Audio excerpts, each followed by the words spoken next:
Hello viewers, আসসালামু আলাইকুম। আজকে আমরা রিভিউ করব Realme আরেকটি নতুন স্মার্টফোন Realme C17। এই প্রথম কোনো স্মার্টফোন বাংলাদেশ থেকে গ্লোবালি লঞ্চ করা হচ্ছে। Realme C70 এই স্মার্টফোনটি 21 সেপ্টেম্বর 2020 সাল লঞ্চ হবে বাংলাদেশ থেকে গ্লোবালি। Realme C17 এই মোবাইলটির প্রাইস স্ন্যাপড্রাগন প্রসেসরের সাথে 5000 mAh ব্যাটারি এর কম্বিনেশনে এই স্মার্টফোনটি কীরকম হতে পারে আজকের এই ভিডিওর মাধ্যমে আপনারা জানতে পারবেন। বন্ধুরা, নতুন নতুন মোবাইলের রিভিউ সবার আগে পেতে হলে অবশ্যই আমাদের চ্যানেলটি সাবস্ক্রাইব করে পাশে থাকা বেল আইকনে ক্লিক করে রাখুন, যার মাধ্যমে এই ধরনের নতুন নতুন মোবাইলের রিভিউ সবার আগে পেয়ে যাবেন। Realme C17 এই স্মার্টফোনটি লঞ্চ হবে বাংলাদেশ থেকে গ্লোবালি 21 সেপ্টেম্বর 2020 সাল। এই মোবাইলটি আপনারা দুইটি কালারে পাবেন, ব্লু এবং গ্রিন। অন্যান্য মোবাইলের মতো এই মোবাইলেও সব ধরনের ফিচার রয়েছে। Network 4G। অন্যান্য মোবাইলের মতো এই মোবাইলে wifi, Bluetooth, GPS, radio, USB 2.0 এগুলা পাচ্ছেন। এক্সট্রা আপনারা পাচ্ছেন OTG সাপোর্টেড সুবিধা প্লাস USB Type-C পোর্ট। দুইটি সিম কার্ডের পাশাপাশি একটি মাইক্রো SD কার্ড লাগানোর স্লট আপনারা Realme C70তে পেয়ে যাবেন। বডিতে ইউজ করা হচ্ছে প্লাস্টিক বডি। ফোনটি ইউজ করা হচ্ছে গরিলা গ্লাস 3। পাঞ্চুয়াল হলের সাথে আপনারা বাম পাশে সেলফি ক্যামেরা দেখতে পারবেন। ফোনটির weight 195 gram. Display size 6.5 inch. Display resolution HD+, 720x1600 pixel, 270 ppi। Technology হিসেবে ইউজ করা হচ্ছে IPS LCD touch screen. Protection হিসেবে আপনারা পাচ্ছেন Corning Gorilla glass 3, 90 GHz refresh rate. Realme C17 এর ব্যাক সাইডে আপনারা 4 স্টেপের ক্যামেরা সেটআপ দেখতে পারবেন। নাম্বার 1-এ রয়েছে 8 মেগাপিক্সেলের 119 degree ultra wide angle camera. Number 2-তে রয়েছে মেগাপিক্সেলের প্রাইমারি ক্যামেরা।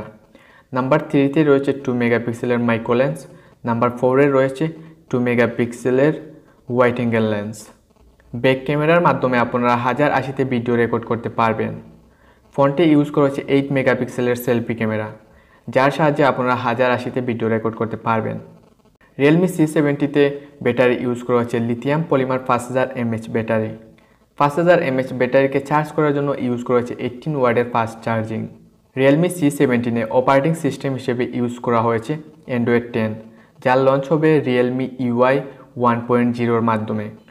চিপসেট হিসেবে ইউজ করা হয়েছে কোয়ালকম স্ন্যাপড্রাগন 460, যা 11 ন্যানোমিটার টেকনোলজিতে তৈরি। RAM 6GB। শোনা যাচ্ছে Realme C70 দুইটি ভার্সনে লঞ্চ হবে, 4GB plus 128GB, 6GB plus 128GB। তবে বাংলাদেশে যেটা গ্লোবালি লঞ্চ হবে সেটা শোনা যাচ্ছে 6 প্লাস 128GB। অক্টাকোর প্রসেসরের সাথে আপনারা সর্বোচ্চ স্পিড পাবেন 1.8 GHz। GPU হিসেবে ইউজ করা হয়েছে Adreno 610। Realme C70 এই স্মার্টফোনটির সঠিক প্রাইস এখনও জানা যায়নি, তবে 21 সেপ্টেম্বর আপনারা সঠিক প্রাইস জানতে পারবেন। তবে ধারণা করা হচ্ছে আন্ডার 70,000-এর ভিতরে হবে, 17,000 টাকার ভিতরেই হবে। আপনারা যদি এই ভিডিওটি 21 তারিখের পরে দেখেন তাহলে আমার ডিসক্রিপশনে এর সঠিক প্রাইসটি আপনারা দেখতে পারবেন। স্টোরেজ হিসেবে রয়েছে 128GB, সাথে মাইক্রো SD কার্ড লাগানোর সিস্টেম রয়েছে। সাউন্ডের জন্য রয়েছে 3.5mm Jack, future loud speaker. Security হিসেবে আপনারা পাচ্ছেন fingerprint scanner plus face unlock সুবিধা। Realme C17 6GB RAM plus 128GB storage, সাথে কোয়ালকম স্ন্যাপড্রাগন 460, 11 ন্যানোমিটার টেকনোলজিতে তৈরি, প্লাস 5000 mAh ব্যাটারি এবং 18 ওয়াটের ফাস্ট চার্জিং। সব কিছু মিলিয়ে এই স্মার্টফোনটি আপনাদের কাছে কেমন লেগেছে তা অবশ্যই কমেন্ট বক্সে কমেন্ট করে জানাবেন। আর প্রতিনিয়ত নতুন নতুন মোবাইলের রিভিউ সবার আগে পেতে আমাদের চ্যানেলটি সাবস্ক্রাইব করবেন। সাবস্ক্রাইব করার পর পাশে থাকা বেল আইকনে ক্লিক করবেন এই ধরনের নতুন নতুন মোবাইলের রিভিউ সবার আগে পাওয়ার জন্য। বন্ধুরা, এই ভিডিওর মাধ্যমে আপনারা জানতে পারলেন Realme C17 এই মোবাইলটির ফুল স্পেসিফিকেশন। বন্ধুরা, এই ভিডিওটি ভালো লাগলে অবশ্যই লাইক কমেন্ট শেয়ার করবেন। আর নতুন নতুন মোবাইলের রিভিউ সবার আগে পাওয়ার জন্য অবশ্যই আমাদের চ্যানেলটি সাবস্ক্রাইব করে পাশে থাকা বেল আইকনে ক্লিক করে রাখবেন, যার মাধ্যমে নতুন নতুন মোবাইলের রিভিউ সবার আগে পেয়ে যাবেন।